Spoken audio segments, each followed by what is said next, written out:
বড় কষ্ট লাগে। আনন্দবাজার পেপার খুলুন, আজকে কি বার? রবিবার।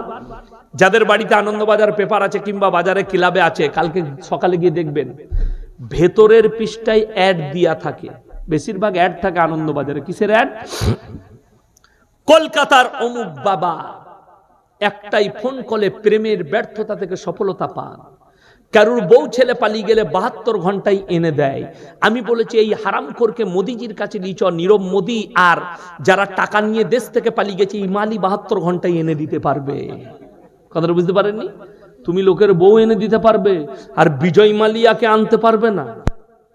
8,000 কোটি টাকা নিয়ে পালিয়ে গেল, তো মোদিজিকে বলবে এদিকে আপনি হায়ার করুন, আর না পারলে হারামখোরগুলোকে জুতোর বাড়ি মারুন। এরা হচ্ছে ধোঁকাবাজ, প্রতারক, সমাজকে ধোঁকা দিচ্ছে। 100টা তাবিজওয়ালার মধ্যে 99 জন মিথ্যা কথা বলে, একটাও সত্য বলে না। আমার কাছে শিখেলে আমি খালি অবাক হয়ে যাই। আপনি আপনাদের মুর্শিদাবাদে পাবেন যে বহরমপুরে ভালো ভালো হসপিটাল আছে না নাই? মেডিকেল কলেজ নাই বহরমপুরে? আছে। লালবাগে এত ভালো হসপিটাল আছে, আপনি যান, রক্ত দিয়ে রিপোর্টেও রোগ ধরা পড়ছে না। কলকাতা যেতে হচ্ছে, ভেলুর যেতে হচ্ছে। আর আমাদের দেশের কিছু জিলাপি হুজুর বেরিয়েছে, তারা জামা মেপে রোগ বলে দিচ্ছে। কি বলে? জামাটা নিয়ে বিরাট গোলমাল তো। আর এই রকম জামা যদি কেউ মাপতে পারে, মেয়েরা কি বলে জানেন? দারুণ জানেলো হুজুরটা। এই কানা হুজুরদের গুটকা খদ্দের বাজার চলছে আমার মা বোনেদের লেগে। কেন? তাবিজ বেশি প্রয়োজন কার? মায়ের। স্বামীকে বশ করবে, বলে হুজুর বশ করার তাবিজ দাও। শাশুড়িকে বশ করবে, বললে হুজুর একটা শাশুড়ি আমার খুব রাগী, আমাকে দেখতে পারে না, কি করব? বলে হুজুর আমার শাশুড়িকে বশ করার একটা তাবিজ দেন। যদি তাবিজে তো শাশুড়ি বশ হবে, তো আমি তো তোকে আগে বশ করব। কথাটা বুঝতে পারেন? কষ্টর কথা। সেই হুজুরকে জুতো করে বাড়ি মার, যে বলছে তাবিজে বশ করে দেব। বশ কিসে হবে? তোমার আখলাক আর চরিত্রের দ্বারা হবে, তোমার ব্যবহারের দ্বারা হবে, তোমার নম্রতার সাথে হবে, বিনয়ের সাথে হবে, ইসলামী কৃষ্টি কালচারে হবে, দোয়ার দ্বারা হবে। আল্লাহ আমার পরিবারে শান্তি দাও, আল্লাহ আমার সংসারে সুখ দাও। কোনদিন দোয়া করেছো? তুমি দোয়া করবে কোথা? তুমি তো তাবিজের ভরসাবাদী। তুমি দোয়া করবে কোথা? তুমি তো পানি পড়াই ভরসা করো। অথচ আপনাদিকে বলে যাই, কে বললে পানিতে দম করা যাবে না?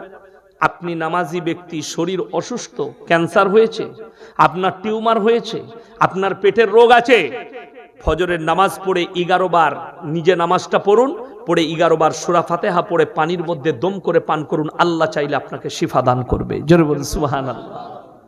ইয়াসিনের প্রয়োজন নাই, কোনো মৌলবীর প্রয়োজন নাই। যদি মনে হয় যে আমাদের গ্রামে ইমাম সাহেব আছে, মৌলী সাহেব, তো উনি আল্লাহওয়ালা লোক, ভাই একবার সূরা ফাতিহা পড়ে পানিতে ফুঁক দিয়ে দেন, আমি একটু খেয়ে নিই, চলবে, কোনো অসুবিধা নাই। কিন্তু শুনেলেন এমন এমন লোকে মাজারে বসে তাবিজ লিখছে, মাদ্রাসার মুখ দেখেনি।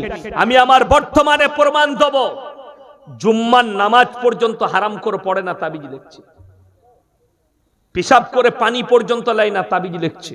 অথচ তারা জিনাতে জড়িয়ে আছে। আমার কাছে দলিল আছে, প্রমাণ আছে। আসুন আমার গাড়িতে চাপেন, 7 সিটের গাড়ি নিয়ে এসেছি, যারা যাবেন 2 জন চাপুন।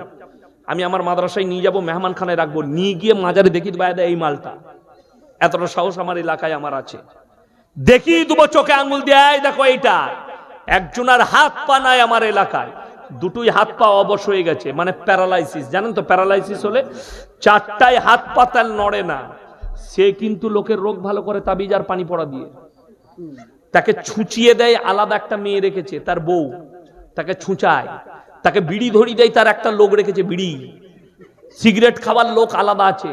আমি বলে বে তুই আগে নিজের রোগটা ভালো কর, তারপরে লোকের করবি। কথা বুঝতে পারেননি? নিজে প্যারালাইসিস, লোককে তাবিজ দিয়ে ওই লোকটা ভালো করছে। এরপর বলুন দোষী ওই লোকটা না যারা যাচ্ছে ওর কাছে গিয়ে ওকে বিশ্বাস করে? তারা যারা যাচ্ছে তারা হচ্ছে সব থেকে বড় অপরাধী। তুমি চিনতে পারলে না এই লোকটা সমাজকে ধোঁকা দিচ্ছে, ইসলাম খালি পেঁচিয়ে গেল। চলুন আলোচনা আগে বাড়াই। দ্বীনি শিক্ষা, দ্বীনি ইলম হাসিল করা কি প্রত্যেকটা মুসলমান নরনারীর জন্য ফরজ। আমি চ্যালেঞ্জ দিয়ে বলে গেলাম, আপনার এখানে এতগুলো মানুষ বসেছেন, 100 জনের মধ্যে 98 জনের কাছে দ্বীনি ইলম নাই। ঠিক বললাম না ভুল বললাম? মুসলমান হারাম হালাল বুঝে না, দিন বা দিন বুঝে না, শিরক বেদাত বুঝেনি। কেন? দ্বীনি ইলম না থাকার কারণে।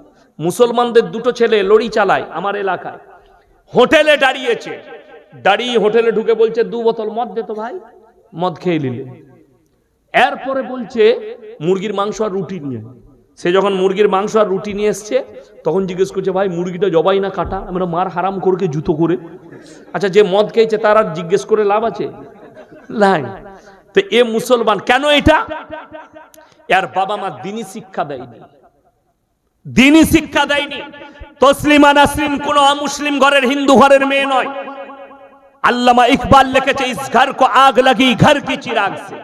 মুসলমান তোমরা নিজেদের ঘরে নিজের আগুন ধরিয়েছো, অপরকে গালি দিয়ে লাভ হবে না, আপনি নিজে ধরিয়েছেন। তসলিমা নাসরিন একটা মুসলিম ঘরের মেয়ে। কেন এরকম হলো? তার বাবা মা তাকে দ্বীনি শিক্ষা দেয়নি। চলুন আরো আগে।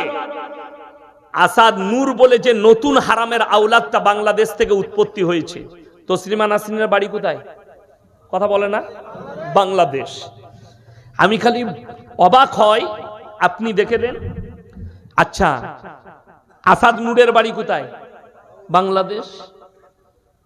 পৃথিবীর সব থেকে বড় বড় ইসলামের দুশ্মনগুলো সব বাংলাদেশে জন্ম নিয়েছে। এটা আমি চ্যালেঞ্জ দিয়ে বললাম। দেখলেন, তসলিমা নাসরিনের থেকে বড় দুশ্মন এশিয়া মহাদেশে এখন ইসলামের নাই। সে নবীজির বিরুদ্ধে প্রতিনিয়ত কথা বলেছে, কোরআনের বিরুদ্ধে, নবীজির বিরুদ্ধে। কিছুদিন আগে দেখলেন না, আমাদের ভারতের ইসরোর বৈজ্ঞানিকরা চন্দ্রযান 3 পাঠিয়েছে। পাঠিয়েছে না পাঠায়নি? সফলতা লাভ করেছে। এটা ভারতবর্ষের জন্য গর্ব। এই মেয়েটা তসলিমা নাসরিন এ মিডিয়ার সামনে বলল, মুসলমানরা কোরআন নিয়ে পড়ে আছে আর বিজ্ঞান চাঁদে পৌঁছে গেল। এরপর যদি তুমি এটা বলো, আল্লাহর কসম করে বলছি, আল্লাহর নবী সাল্লাল্লাহু আলাইহি সাল্লাম আঙ্গুলের ইশারায় চাঁদকে 2 টুকরো করেছিলেন না করেননি? করেছেন। এটা যদি সত্য হয়, তোমার বিজ্ঞানের বাপের ক্ষমতা নাই।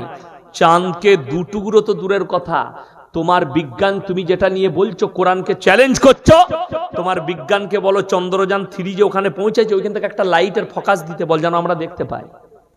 কথাটা বুঝতে পারেননি?